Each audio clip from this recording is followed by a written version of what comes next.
Sapete dove e quando passato e presente si contendono la vostra anima? Da Sud in Pieso.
La natura accompagna i vostri passi laddove i pensieri erano in città affaccendati e forse in alcuni di voi affaticati.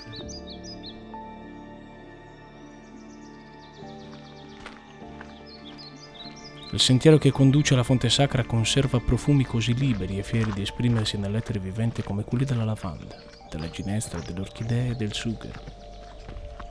Profumi, colori e suoni che preparano sul vostro corpo una veste per il tempo, già che il tempo nella sua umiltà e grandezza vi aspetta sulla soglia della fonte. Il tempo racconta di coloro che sono stati qui nel momento della pietra, del fuoco, del legno, del bronzo, dell'acqua.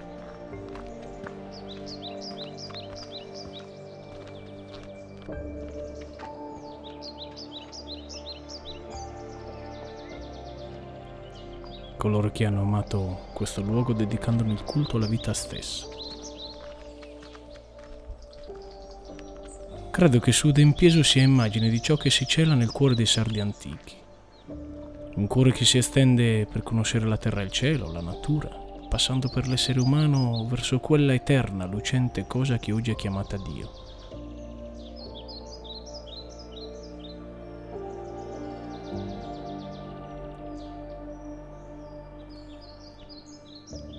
Qualunque cosa sia ciò che cercate o pensate di trovare a Sud in Pieso, non la troverete in pochi istanti. Leggete per poi assorvare e, perché no, meditare su di un luogo unico nel suo proporsi. Un luogo che ci ha svelato e ancora potrà raccontare le storie dei millenni. Millenni in cui i sardi erano scrittori di capitoli importanti e che i sardi di oggi devono rileggere e tramandare per non dimenticare la profondità di una cultura straordinaria.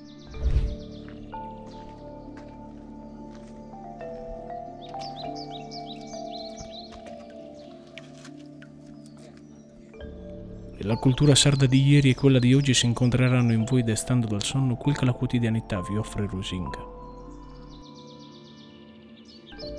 A Sud in Pieso non vedrete e ascolterete nulla di menzognero, perché sarete mano nella mano con la natura, la storia e la cultura di un popolo che ha amato, faticato, progredito, composto canti e danze, pregato, pianto e gioito, camminato dove voi ora siete e i vostri figli saranno.